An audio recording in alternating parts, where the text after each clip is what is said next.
Hi Star Babies, welcome back to my channel.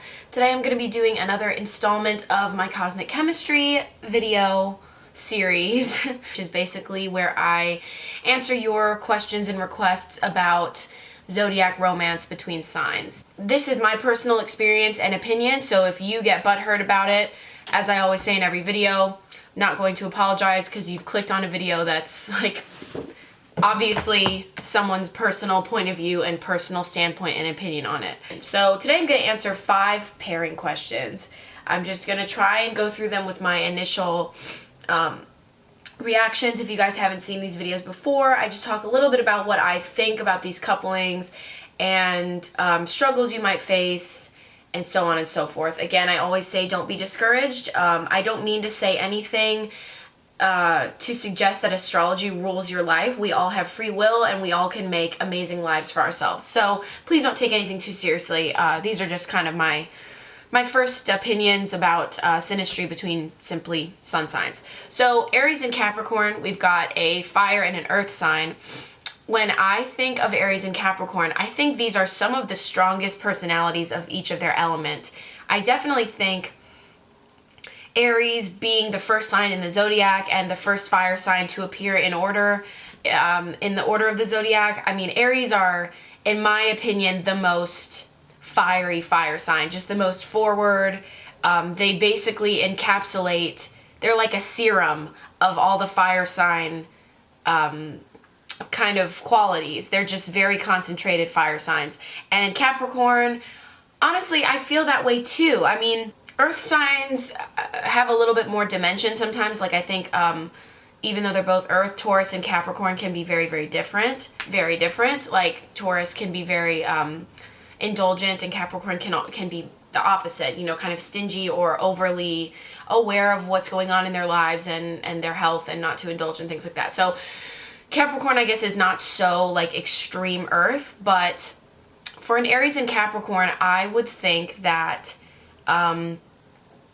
depends on the Capricorn, but the Capricorn might find that the Aries is a little bit reckless. They don't think much about their decisions.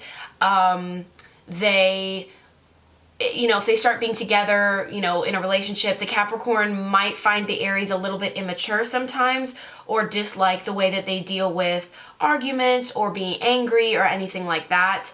I think Capricorns have a lot more patience when it comes to things that are irritating or just kind of everyday nuisances or little arguments. And Aries can make, you know, mountains out of molehills when it comes to getting angry. So I would just watch out for that in that relationship. And on the other hand, the Aries could find the Capricorn kind of just like stagnant and boring and, you know, maybe want them to have a little bit more fun.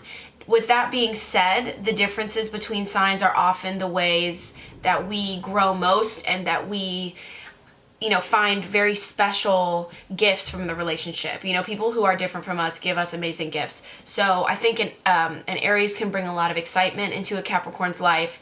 They can bring them closer to their own impulsive tendencies that they might have ignored for a very long time. And Aries might be like, just listen. It reminds me of Dwight on The Office. And he's like, don't think, just do it. 1, 2, 3. Think, say it, make me manager, do it. Like, you know, you're just teaching somebody to be impulsive. Like, screw it, just do it. Yeah, it's a good saying. And I think that's very Aries, and it might bring a little bit more fearlessness and fun into a Capricorn's life. And Capricorn can definitely teach an Aries a thing or two about adulting and being mature. And as long as they're not doing it in a condescending way, which more Virgo can tend towards condescending of any of the earth signs. So you should be okay with Capricorn. Yeah, I mean, I think in that pair you have extreme youthfulness and all the impulsivity of a person with a lot of youthfulness, and then you have a very, very mature person for the most part. So you don't want to feel like there is a child and parent dynamic, but as long as you are both fairly mature people or fairly immature people, I think you'll vibe with each other pretty well. Leo and Cancer. This is something I've talked about from personal experience. Again, personal. So if you know, it's very hard for me to separate my own experience from the videos that I make sometimes, but I also think that makes my channel different. I think I'm not reading from books. I'm not relaying information that I find online, because why would you watch my channel? You could just, why would I make that seem like that's my information? What am I sharing with you guys that's different? I think my stories and my experience with so many of the signs, socially, romantically, all of that, give like a kind of new edge to my perspective, which I think you guys really appreciate. So this is kind of a tangent, but people sometimes are like, well, that's not how I am, and I'm a Pisces. I don't, like, my channel isn't here to prove that I'm right. So if you say that something I say you disagree with, I'm not going to, like, at a certain point I was responding like, yes, this is based on what I have to say about the signs, my understanding of them, and I'm not reading your personal chart. So no, I'm not exactly telling you who you are. But if people don't understand that, I can't educate people that, like, of course I'm not reading your mind and your personality. Anyway, it's hard for me not to bring in my personal experience because I've dated many Cancers as a Leo. I don't want to discourage anyone from relationships that will shape them. I think my personal relationships with Cancer have shaped me, have been the most challenging relationships I've ever been in, and have shaped me into a strong person with a backbone who can look at someone who may be crying or maybe guilt tripping me or manipulating me, and still assert myself. For a long time, I think this comes from my mom. She's very sensitive and kind, and I'm kind too, but if she ever sees someone crying or someone expresses that they are hurt, even if she's hurt too, they take precedence. They're more important. And that happened to me for a long time. When I would date Cancers, I would express something that was wrong. For example, I found a lot of emotional control in the relationship. Like if I wanted to go to a party, all I would hear the whole night is there someone there that's hitting on you? Did you flirt with somebody else? I bet you're talking to somebody else, aren't you? Just a lot of accusatory terms from the Cancers that I had dated. And then I would go home that night, and even though I would psych myself up to say, okay, I'm going to tell him I don't like when he does that. I don't like when you accuse me of things. I would say that, and I would, be totally articulate, and then it would be like, I'm saying that because I love you, and I'm afraid to lose you, and you're everything to me, and can't you understand how hurt I would be if you betrayed me? And then I felt like, oh yeah, like, he really does love me. That's right, and he's just looking out for me. No. So my relationship with Cancers taught me that just because somebody is also sad doesn't mean that you shouldn't express yourself and demand respect. You know what I mean? So my experience with Cancer is that with Leos, for the most part, if we're thinking of Leo qualities, Leos are a little bit too much in the spotlight for a Cancer's liking. A Cancer can be very private, and I think Cancers, for the most part,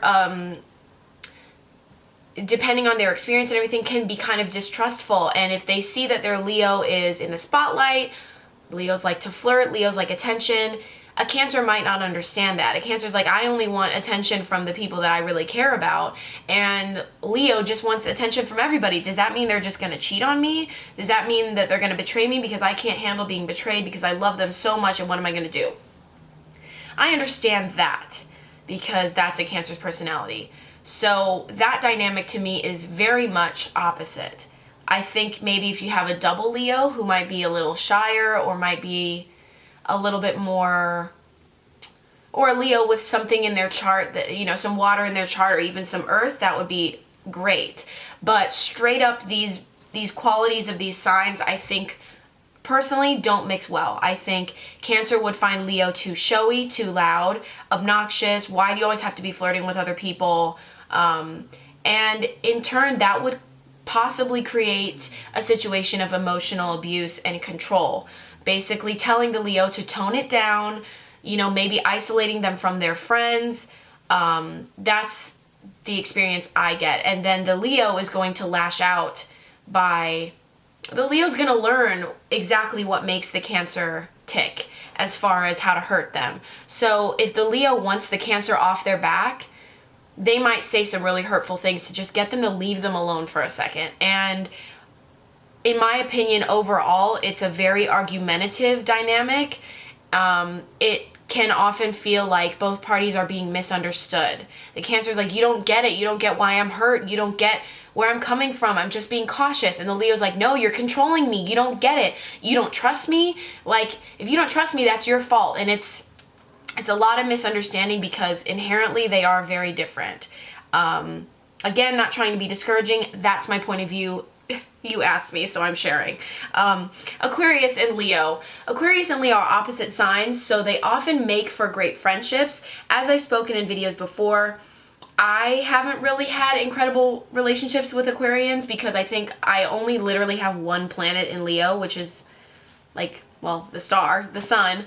So I don't have too much Leo influence, so I don't really find that like me and Aquarians are like this. Overall, I think the qualities of the signs, not thinking about myself, I think they're a great fit, to be honest, because air signs and fire signs go great together. They just hype each other up.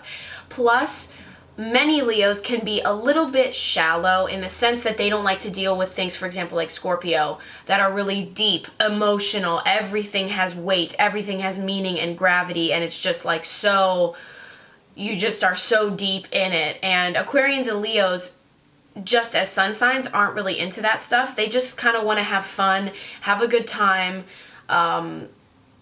They're here for a good time, not a long time. I guess that's the saying. So I think in general that partnership is fantastic. If you guys have initial attraction, there's probably going to be a lot of laughter, and Aquarians are also definitely going to let the Leo shine. Unlike Cancer, Aquarians are kind of just like, whatever, like they're chill. Like if the Leo wants attention, the Aquarius is gonna be like, heck yeah, like whoop whoop. They're not gonna read too much into it. Like, wait, is this attention gonna make them think that they're in high demand and then they're gonna cheat on me? And then when they cheat on me, are they gonna tell me, or am I just gonna be the fool? Like, they're not gonna read into stuff like that. They don't really like have that kind of like paranoid thing in their brain like many Cancers do. So I think Aquarius and Leo is a great combination if you guys have the initial attraction. Leo, you might find Aquarius has trouble expressing themselves to you if you're a Leo that needs a lot of praise. Aquarius might verbally, well, I don't know. Aquarians are always just like, they don't always think about people's emotions. They're not always considering like how they're making someone else feel. So if you want to make the relationship work, make sure to just speak up about that. Maybe learn a thing or two about each of your love languages and work on communicating that way so that the Leo feels the amount of adoration that a Leo kind of needs to thrive. Scorpio and Pisces. Double water sign. Honestly, people think this is like a hellhole or like a craziness smoothie with two water signs in a relationship. But water signs understand each other like nobody's business. Like, you cannot really explain what it's like to be a water sign to anyone. Everybody's a little hard on water signs for being like crying all the time and being over emotional, and why do you have to like feel everything? I get it. When the moon is in those signs, I just totally get it. So I think that with water and water sign like duos, it's going to be not as exhausting for water signs to be in those relationships than with other elements, because oftentimes water signs might feel like they have to just explain themselves or even apologize for the way that they are. You often find like water signs like, oh yeah, like sorry, I just cry all the time randomly, sorry, like I'm over emotional, sorry, I'm so emotional, I'm so sensitive, I'm so sensitive. And sensitive is seen as a bad thing. And that's why I think people misunderstand on my videos. They think that I'm saying being sensitive is a bad quality, and I don't think I've ever said that. I think being like overly susceptible to being hurt is something that you can work on. You can understand that not everything everyone says is out to make you cry and to hurt you and to put you down. But Scorpio and Pisces are both highly, highly sensitive signs. But I think it might be a more interesting dynamic than Pisces and like Cancer. Because I think that Scorpio has this wisdom and this comfort that they can share with Pisces, but Pisces is also very, very wise because they're just kind of like a combination of all of the signs. And so I think there's a mutual understanding of each other. This is kind of what I'm trying to get. It's really hard for me to talk about water signs because it's hard to put into words their depth. But I think there's a mutual understanding between them. I think there is trust that inevitably has to be established.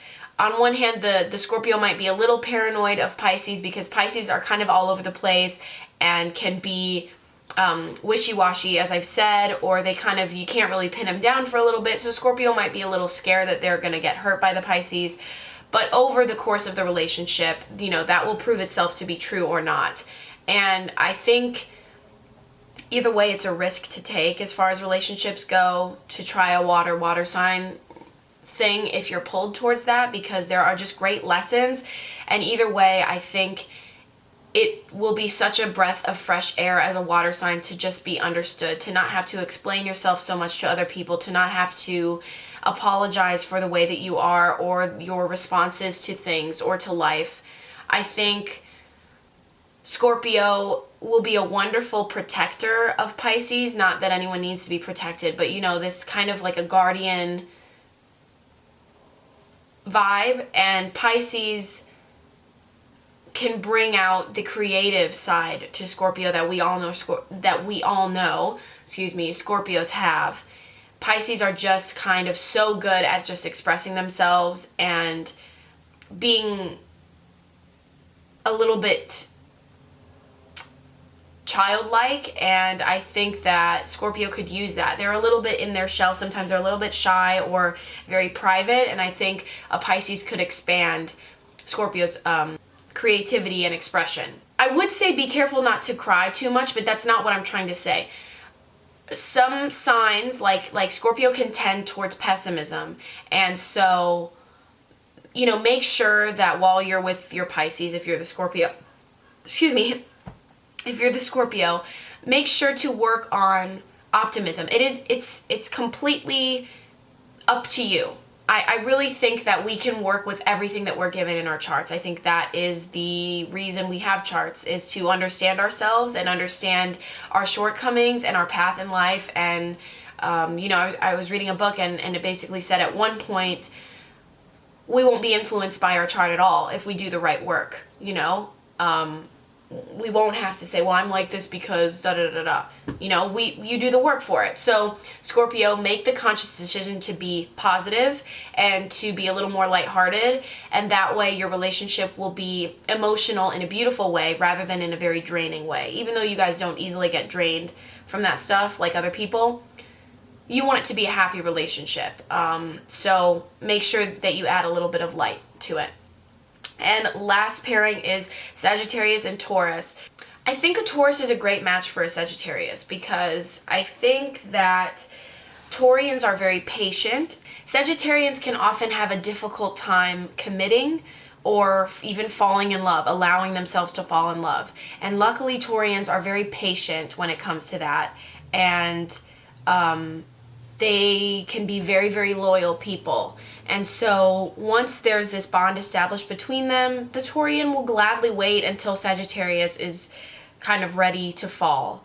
And they're also going to provide Sagittarius with a very grounding, sensual type of relationship and security, because Taurians are kind of like creatures of habit, and they're just kind of predictable people, which for many people is very calming and just just security. And for other people it's boring, but I like that about Taurus for the most part. I think it would be good for a Sagittarius to be around someone who is like usually quite honest, patient. They're not going to usually feed into the Sagittarius being petty about anything or getting over dramatically mad about things, which Sagittarians can often do. I think a Taurus would be able to kind of laugh that off or talk it out or wait it out before snapping. As you've seen in my Taurus anger videos or video, Taurus doesn't like get mad super quickly. They don't snap super quickly. So I think that's a good combination for Sagittarius because, you know, like a Sagittarius and an Aries might be just complete explosion all the time when it comes to anger. I do think Taurus does need to work on maybe being confrontational a little bit with Sagittarius as far as communication. Sagittarius will want things very straightforward, very honest, and they deserve that. That's what they believe, and I think it's true. You deserve honesty.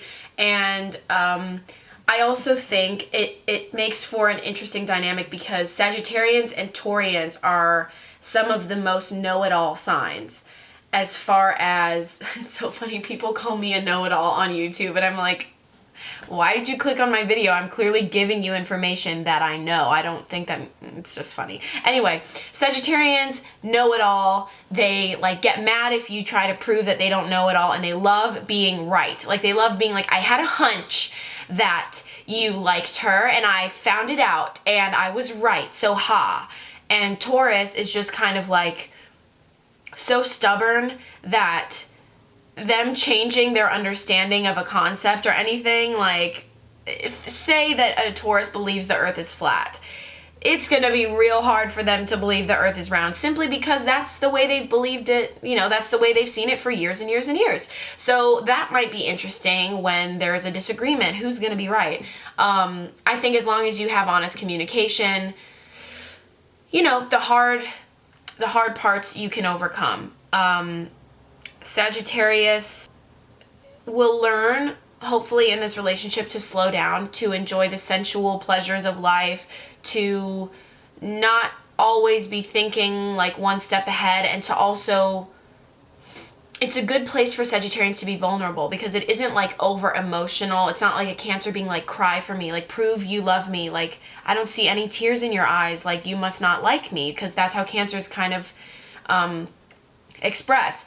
Taurus just wants you to spend time with them and sit with them and drink tea with them and hold their hand. And like for Sagittarians, I actually know a Sagittarius that she said her boyfriend was this big guy and he came around her and hugged her, and the first time he ever did that, she felt like she wanted to scream and like break away because she loved him. It wasn't anything like that, but even the physical bondage Sagittarius is not down with. But since Taurus is so patient, you could gradually bring out this side of Sagittarius where they're comfortable being somebody's. And I don't mean someone's actual possession, but you know what I mean? Like when you're in a relationship and someone's like, you're mine, I'm yours, you know what that means, you know?